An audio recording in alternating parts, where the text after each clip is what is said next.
London की खूबसूरत फजाओं की तरफ से आपको प्यार भरा आदाब। मैं हूं डॉक्टर ज़ियाउल समदानी और नाज़रीन, आज लंदन टाइम्स में हम लेकर आए हैं खास मेहमान। और ये मेहमान जो है हमारे बड़ा इनका लंबा चौड़ा इनका सफर है और इनकी हिस्ट्री है। और मैं अगर आपको ये बताऊं कि मुत्तहिदा कौमी मूवमेंट में ये आए थे सन 1980 की दिहाई में।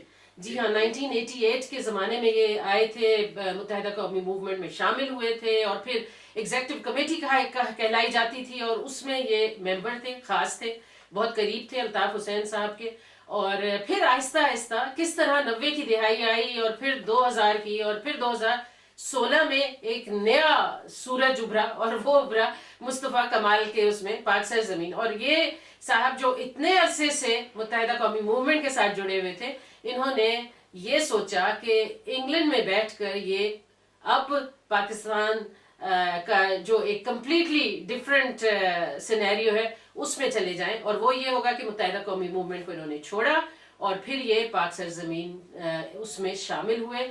और हम इनसे पूछेंगे कि क्या वजूहात थी, क्या वजह थी और इंटरनली ये क्या क्या जानते थे और क्या इनको पता था, और अगर पता था तो उस वक्त क्यों नहीं बताया गया। हमेशा लोग यही पूछते हैं कि अगर इतनी चीजें पता होती हैं तो पहले क्यों नहीं बताते। तो एनी हाउ आज हम इनसे पूछेंगे। तो हमारे साथ हमारे मौजूद हैं मोअज़्ज़िज़ मेहमान मेरे जनाब अरशद सिद्दीकी साहब।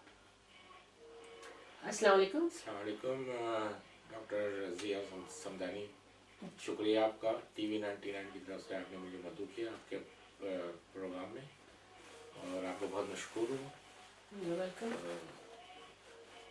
ये आपका टॉक शो फेमस भी है और जो पॉलिटिक्स के टॉपिक पे आप बात करना चाहते हैं ज़रूर करें और बताएं कि आपने क्या पूछना है एमक्यूएम के बारे में। बिल्कुल, मैं पूछूंगी। जनरल हम अपनी पार्टी के बारे में बताएंगे कि हम क्या करना चाहते हैं और किस तरफ हम जाना चाहते हैं।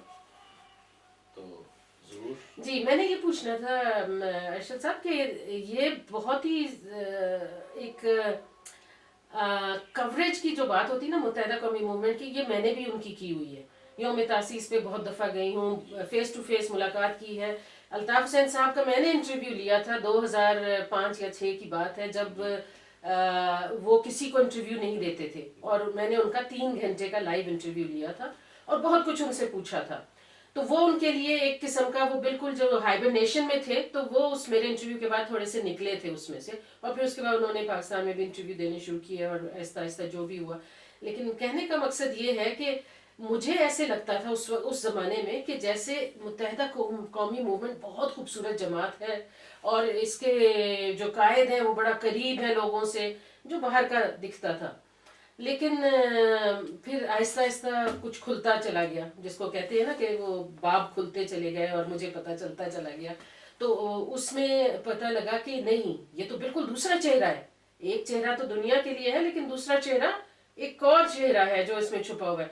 तो मैं उस चेहरे के बारे में आपसे पूछना चाहती हूँ, क्योंकि दुनिया ने जो देखा है वो तो सबको पता है, जो अंदर छुपा हुआ है, जो अंदर छुपा हुआ है वो आप बताइए मुझे कि वो चेहरा क्या है और क्यों है ऐसा। क्या कोई खास वजह है इसकी? क्या कोई मजा आता है तशद्दुद देखकर या किसी पे करके? ये क्या वजह है? देखें, सियासतदानों के 2 चेहरे होते हैं जी। वो सियासतदान कामयाब होता है जिसका एक चेहरा होता है।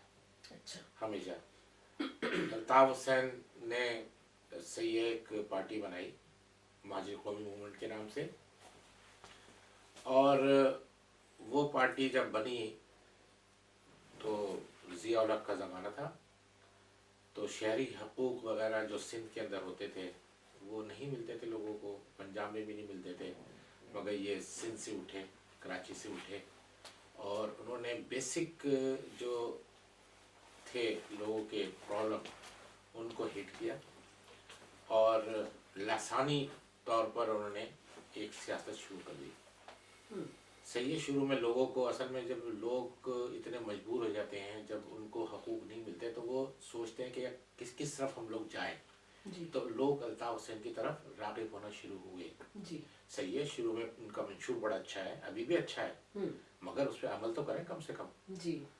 तो हर पार्टी में जब ऐसे, मैं भी जब मेंबर बना, कारकुन बना, मैंने इनका पहले मंशूर पढ़ा तो मैं इनसे बड़ा वो हुआ। जैसे आप कहती हैं कि अभी मैंने भी इनको देखा, आप जाती हैं प्रोग्राम में, बड़े मुनज़्ज़म तरीके से प्रोग्राम बिल्कुल होते हैं, जी अच्छी तरह मिलते भी हैं, जी, मिलेंगे अच्छी तरह। बहुत अच्छी तरह।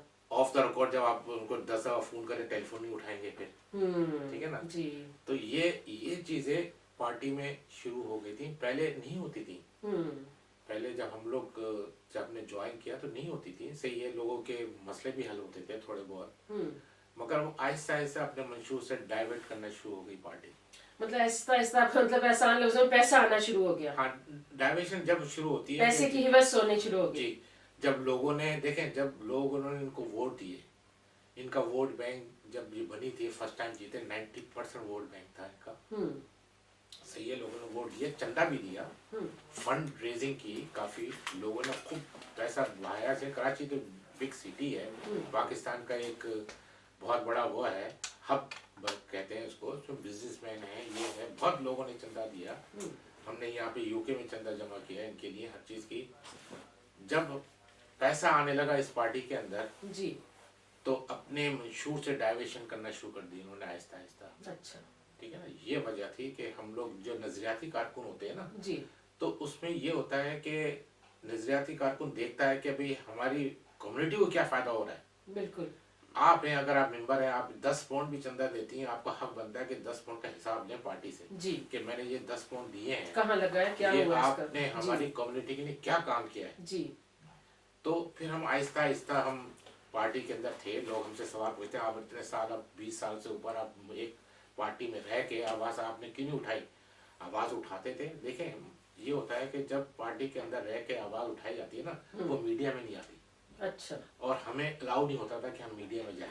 अच्छा, अच्छा, एक बंदिश थी। बंदिश होती है। अच्छा, और वो बंदिश ऐसा होती है कि एक मखसूस होते हैं अल्ताफ हसन की, जो खास बंदे होते खास थे, बंदे, वो मेरे आप शो पे हाँ, आया करते थे। जी जी जी, बिल्कुल। आप फर्ज किया गया, फारूक सत्तार हैं, जी। 3-4 और हैं, उससे कह दिया भाई आप चले जाएं, हारून रजा साहब भी आते हारून थे। रजा चले जाएं। ये जो एक वो 10-12 लोग होते थे, जी। उनको इजाजत थी, बाकी जो इनको इजाजत नहीं थी कहने की मीडिया में। अच्छा, तो एक तो ये वजह थी। हम्म, अब मैं अगर उस जमाने में जब मेरे इख्तिलाफात शुरू हुए थे, मैं अलग हो जाता तो मुझे मीडिया कहाँ पूछता था। जी, तो ये वजह थी कि हम जब हमें एक स्ट्रॉन्ग प्लेटफॉर्म मिला, हमने मीटिंगें की बाकायदा, अच्छा, और फिर हमने कहा कि भाई हम इस चीज़ से हम निकलना चाहते हैं। और हम अच्छा, अब ये महाजिर कार्ड लासानी, कोई कहता है हम पंजाबी हैं, कोई कहता है हम पख्तून हैं, इस चीज़ से हम निकले।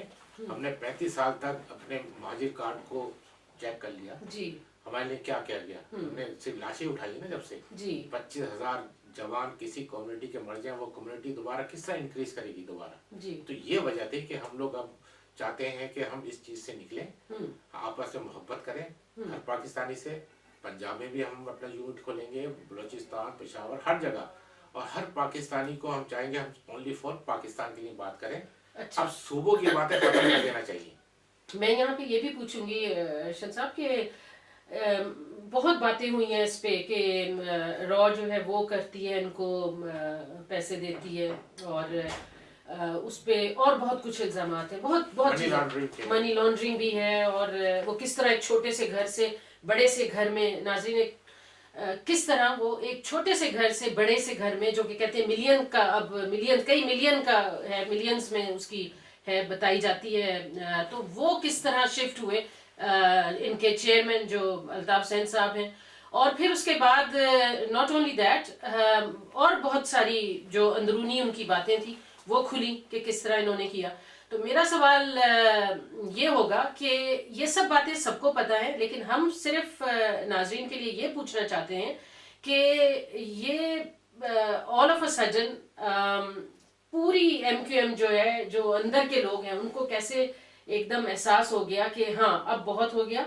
और आधे लोग जो जिस तरह उन्होंने अलग पार्टी बनाई है कि अब बहुत हो गया, अब लोगों की लाशें भी उठा ली, अब ये भी कर लिया, वो भी कर लिया, तो अब हम अपना करेंगे काम। अब आपने कहा कि सही वक्त का हम वेट कर रहे थे कि सही वक्त हो और कोई लीडर उठे, तो ये लीडर उस वक्त क्यों नहीं उठा जब ऑलरेडी आप लोगों को पता था कि रॉ इनको कर रहा है, फंडिंग कर रहा है, और जो कि बहुत बड़ा एक इल्ज़ाम है उन पे। अभी तक आई डोंट नो कि आप लोग उसको साबित कर सकेंगे या नहीं कर सकेंगे, या ये फिर वो डब्बों की नज़र हो जाएंगी चीज़ें कि नहीं कुछ नहीं, बस ख़त्म। धूल बैठ गई, दैट्स इट। ये आप कह रहे हैं कि राव का उन पे इल्जाम लगा है, ठीक है, हाँ राव का इल्जाम लगा है और है भी ये। अब देखें, लोग हमसे कहते हैं कि आपके पास क्या प्रूफ है, ठीक है ना।